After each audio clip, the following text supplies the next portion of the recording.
নমস্কার। গীতার এই পর্বে আমরা জানব নিজের অন্তরের সৌন্দর্যকে বিকশিত করে নিজেকে কিভাবে প্রস্ফুটিত করা যায়। মানুষ সারা জীবন দৌড়ে যায় কিছু পাওয়ার জন্য, কিছু হওয়ার জন্য, কিন্তু একটা প্রশ্ন সে এড়িয়ে যায়, সে কি সত্যিই নিজেকে জয় করতে পেরেছে? কারণ যে মানুষ নিজের মনকে জয় করতে পারে না, সে কখনোই তার জীবনের ওপর অধিকার পায় না। আমরা ভাবি জীবনের সবচেয়ে বড় লড়াইটা বাইরে, মানুষের সঙ্গে, পরিস্থিতির সঙ্গে, সময়ের সঙ্গে, কিন্তু সত্যিটা হলো সবচেয়ে কঠিন যুদ্ধটা চলে ভেতরে, নীরবে, অদৃশ্যভাবে প্রতিদিন। একদিকে টানে ইচ্ছা, অন্যদিকে টানে কর্তব্য। একদিকে বলে মন সহজ পথটা বেছে নাও, অন্যদিকে ভিতরের এক নীরব শক্তি বলে ঠিক পথটা বেছে নাও। এই দুইয়ের মাঝেই মানুষ আটকে যায়, সে দ্বিধায় পড়ে, সে থেমে যায়, সে নিজের উপরেই সন্দেহ করতে শুরু করে। কিন্তু এখানেই জীবনের আসল শিক্ষা লুকিয়ে আছে। তুমি তোমার কাজের অধিকারী, কিন্তু তার ফলের নয়। এই কথাটা শুধু শোনার জন্য নয়, বোঝার জন্যও নয়, এই কথাটা মেনে নিয়ে বাঁচার জন্য। কারণ তুমি যতক্ষণ ফলের পিছনে ছুটবে, ততক্ষণ তোমার মন কখনো শান্ত হবে না। তুমি যতই পাও মনে হবে আরও কিছু বাকি, আর সেই আরও কিছুর খোঁজেই তুমি নিজেকে হারিয়ে ফেলবে। কিন্তু যেদিন তুমি ফল থেকে নিজেকে সরিয়ে নিতে পারবে, সেদিন প্রথমবার তুমি নিজের ভিতরে এক অদ্ভুত শান্তি অনুভব করবে। মন, এটাই মানুষের সবচেয়ে বড় শক্তি, আবার এটাই তার সবচেয়ে বড় দুর্বলতা। যখন মন তোমার নিয়ন্ত্রণে, তখন তুমি স্থির। যখন মন তোমার নিয়ন্ত্রণের বাইরে, তখন তুমি ভেঙে পড়বে। তাই জীবনে জিততে হলে প্রথমে মনকে জয় করতে হবে। তোমার ভয়কে চেনো, তোমার দুর্বলতাকে স্বীকার করো, এগুলো থেকে পালিয়ে যেও না, কারণ পালিয়ে গেলে এগুলো তোমাকে তাড়া করবেই। কিন্তু মুখোমুখি দাঁড়ালে এগুলো ধীরে ধীরে তোমার শক্তিতে পরিণত হবে।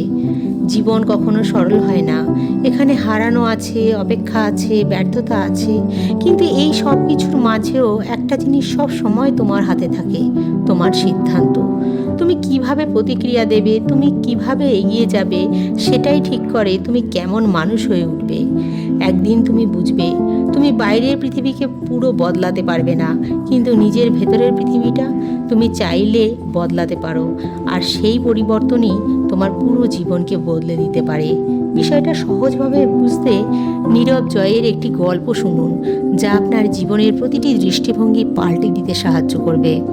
অনেকদিন আগে এক রাজ্যের সীমানায় এক তরুণ যোদ্ধা বাস করত। সে শক্তিশালী ছিল, দক্ষ ছিল, কিন্তু তার ভিতরে ছিল এক অদ্ভুত অস্থিরতা। সে সব সময় প্রমাণ করতে চাইতো সে সেরা। তার কাছে জয় মানেই ছিল অন্যকে হারানো। একদিন রাজ্যে এক ভয়ঙ্কর যুদ্ধ শুরু হলো। সবাই প্রস্তুত হলো, সাথে সেই তরুণ যোদ্ধাও। কিন্তু যুদ্ধের ময়দানে দাঁড়াতেই তার ভিতরটা কেঁপে উঠল। তার হাত ভারী হয়ে গেল, মনে হলো সে পারবে না। ঠিক সেই সময় তার গুরু ধীরে তার পাশে এসে দাঁড়ালো। তিনি বললেন, তুমি কেন লড়াই করছো? যোদ্ধা বলল, জিততে। গুরু মাথা নাড়লেন, তাই তুমি দুর্বল। যোদ্ধা অবাক হয়ে তাকিয়ে রইল। গুরু বললেন, যে জয়ের জন্য লড়ে সে ভয়ের বন্দী হয়ে যায়, কিন্তু যে কর্তব্যের জন্য লড়ে সে মুক্ত। তুমি জিতবে কি হারবে তা তোমার হাতে নয়, কিন্তু তুমি সাহস নিয়ে দাঁড়াবে কি না সেটা পুরোপুরি তোমার হাতে।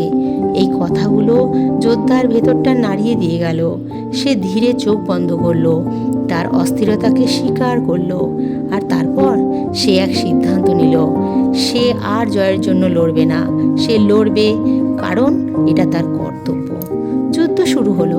সে লড়লো পুরো শক্তি দিয়ে, কোনো প্রত্যাশা ছাড়া। তার প্রতিটা আঘাতে ছিল স্থিরতা, তার প্রতিটা পদক্ষেপে ছিল দৃঢ়তা। যুদ্ধের ফল কি হলো সেটা ইতিহাস বলে না, কিন্তু একটা জিনিস সবাই জানে, সেই দিন এক যোদ্ধা নিজের ভয়কে জয় করেছিল, আর সেই জয় সবচেয়ে বড় জয়। জীবনটাও ঠিক তেমনই। এখানে প্রতিদিন এক অদৃশ্য যুদ্ধ চলে, বাইরে নয়, ভিতরের।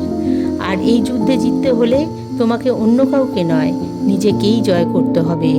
যেদিন তুমি নিজের মন, ভয় আর আসক্তিকে জয় করতে পারবে, সেই দিনই তুমি খুঁজে পাবে একটা নীরব অটুট শান্তি। আজ এই পর্যন্ত। কেমন লাগলো আমার অন্তরের জয়? ভিডিওটি যদি আপনাদের ভালো লাগে তাহলে অবশ্যই লাইক, কমেন্ট, শেয়ার এবং সাবস্ক্রাইব করবেন। আর আপনাদের মূল্যবান মতামত অবশ্যই কমেন্টে জানাবেন। জয় গীতা।